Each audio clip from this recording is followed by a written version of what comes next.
This is a Vox Super Continental. It uses the same cards as some of the Continentals, I believe.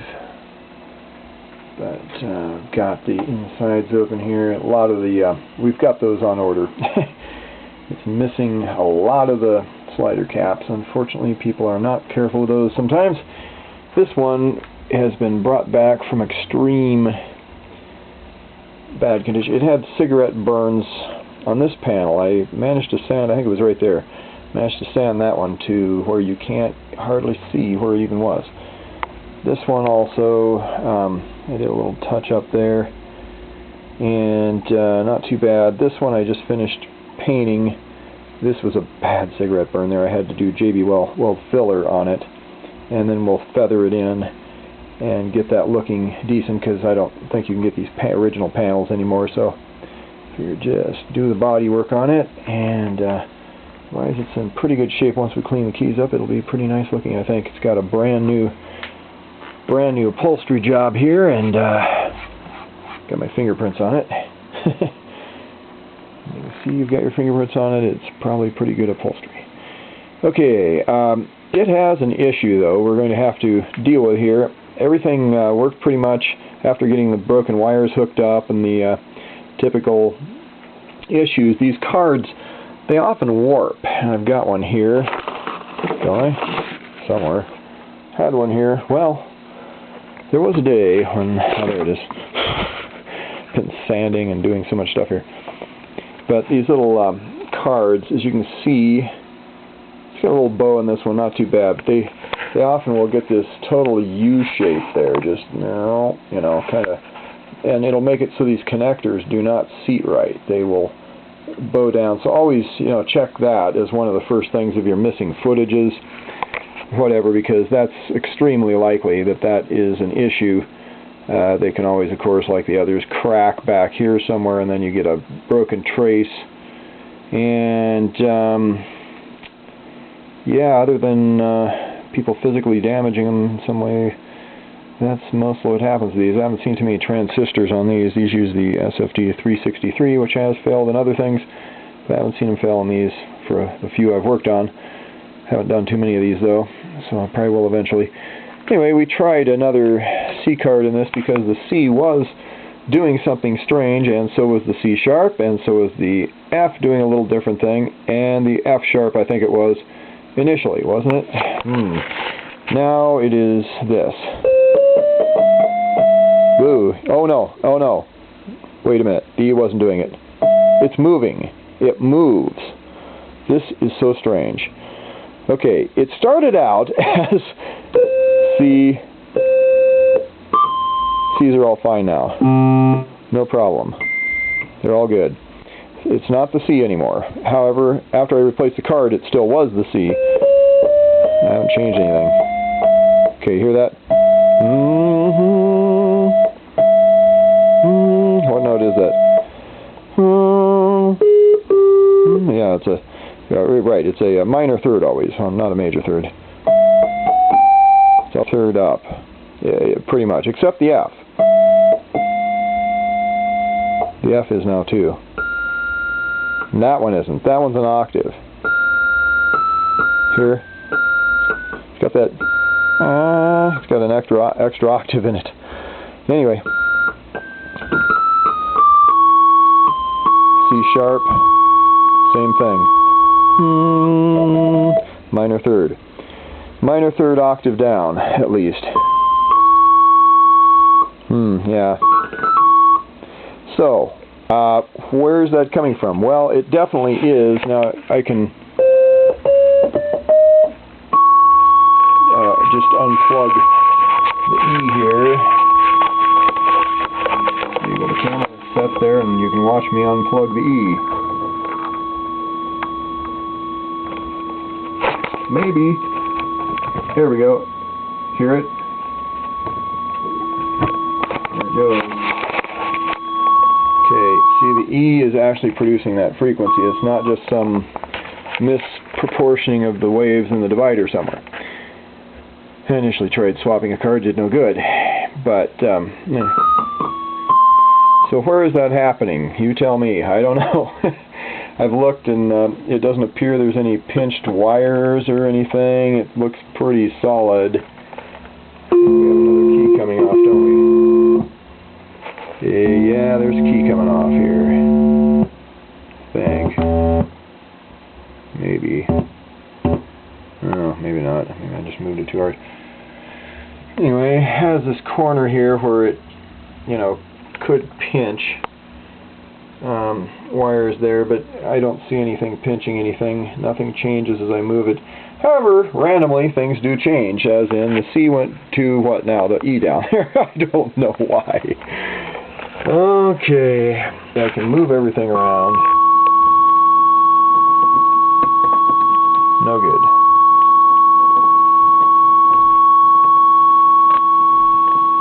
You know, and the card for that is right here.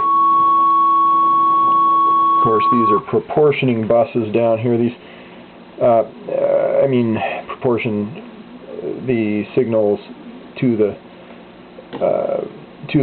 keyers that go to the triggers that go to the buses. So they will give you some isolation between the card and the other frequency that's leaking in here somehow. So it could be one of those resistances is too high and is thus allowing that particular note to be more noise susceptible, though yeah, the amp may not care much. It may be a very high impedance amplifier, so that it doesn't really affect the level that much, but it does affect the amount of noise that can get on if one of those resistors were too high in there. However, why would they be moving? Here's just a little there on that E. Not so much on the A flat. Okay, yeah, the B flat was already doing it. Not the A flat though. That's another. Whoa! Okay, the C is back. You are a witness. The C is back. It just randomly came back. F still doing its same thing as always. And everything's good. Everything's beautiful down there. Too weird. Now you'll see I can prop this up here. Now, watch what happens.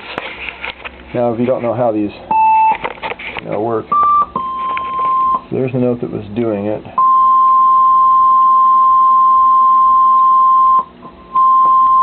Right now, that's the only one I'm listening to is that second bus, which is this. Now I can add the others. Oh, I'm on the solo. I'm sorry. There we go. Three. There's a 4 bus on this one, and we got 5 on the top one on this Super. So bad contact there, a little bit funny.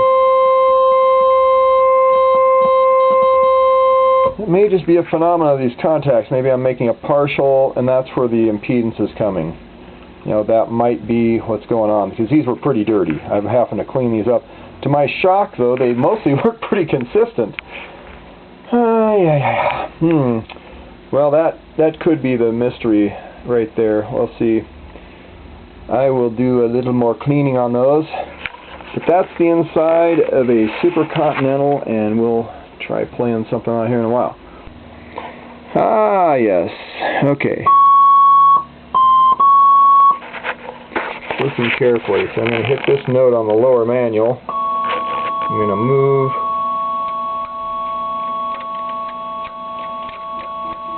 Hear it? There's the varmint right there. Yeah, that wire down on the upper manual was... Yeah, I figure you moved some keys. That's the only thing I did. So that makes perfect sense. Now that one, where is it? Where does it sound like it is?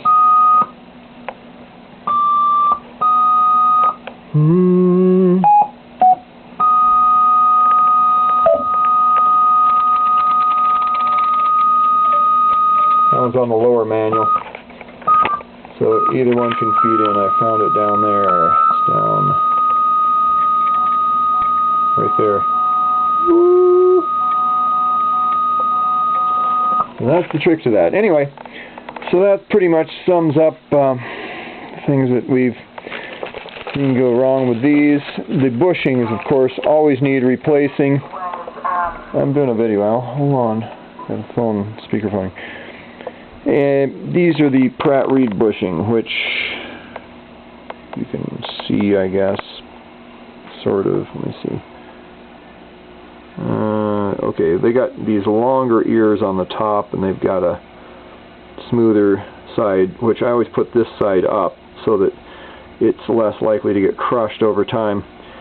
And these guys, you can clip these off with a pair of diagonal side cutting pliers and make them just a hair shorter, and they actually will fit within reasonable tolerances. So all these keys have been rebushed with those. They're all completely done. You just line up that metal, carefully bending it to make them the same flat angle, and touch them up when you're done. If there's any of them that are out of, so like that one right there is out, and I might have to take and bend that just a little bit. Where's some good pliers to bend it with? There. Oh. So that one right there, just get in there and just carefully, and that just a hair out. That's pretty flat. Okay. Anyway, so that kind of thing. Just careful not to bend them too far. You could crack them eventually. If you do that, then you got to make little metal things and pop rivet them into the bed there to fix that, like a Gibson organ I have to do there. Anyway, glad to find the issue on that one before it's 5 in the morning, which it has been a few nights on it. Okay, so that is the conclusion of the story there, and we'll get back on this later and play it. No, I'll explain it. Oh, I see. Paul has not had a lot of experience on the Super Continental. He's just thinking of keeping one of these for himself. We got two beautiful units here. Now, this one we're having a new top made. This is just one we threw on here because it's not finished yet. We thought we had it finished, but we actually made one for a Continental 2, which has a little jog on the side that this one doesn't have. So we've got some Continental 2 tops, if anybody needs those. And we're having some Super Continental tops made too. And we're thinking about creating the face plates for them. Maybe have a laser cut done on those things and make some really nice face plates. Could do some really neat stuff with laser cutting if we wanted to. This thing has a lower and upper manual and bass control. The bass is preset on its content, its tonal content, but you have a smooth filter and a mixture filter, and they are interactive. So go ahead and hit them. Hold the bass note.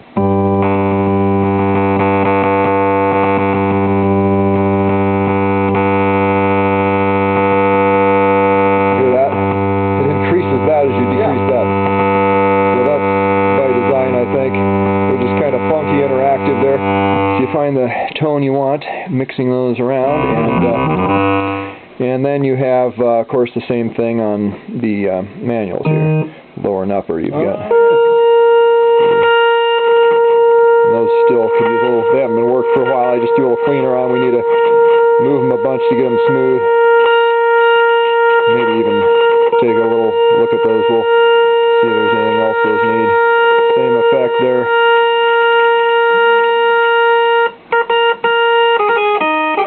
Let's see, where are we?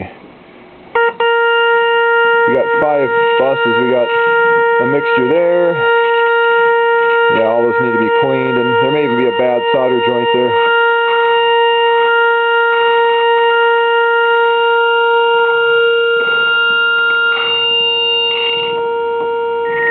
Just 4, 16, and we already had some 16 out. Yeah, we need to clean those still. Anyway, yeah, set it up and see what it sounds like, Paul. Oh, okay.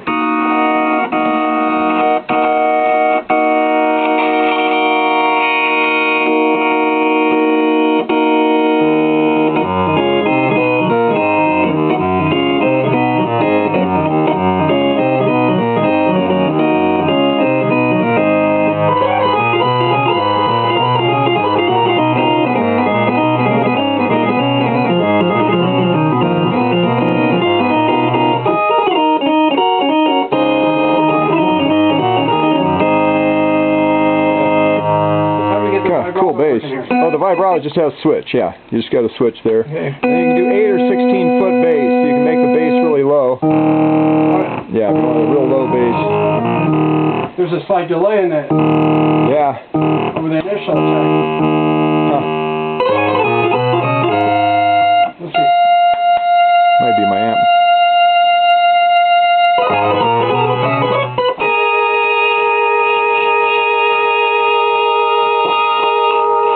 Yeah, we'll get those cleaned up.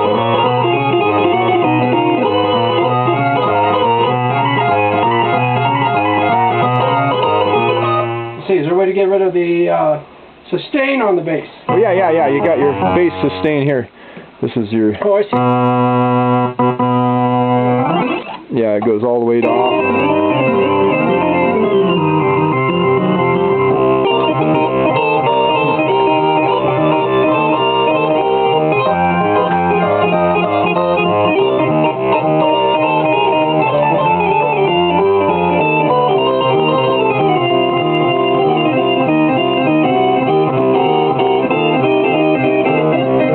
Man, I'll tell you what's weird about this? Huh? It's confusing because it's the visual of the reverse keys throws Yeah. you off. Yeah. It's not something I'm used to at all. Yeah. So if I don't look at it, I'll probably play better.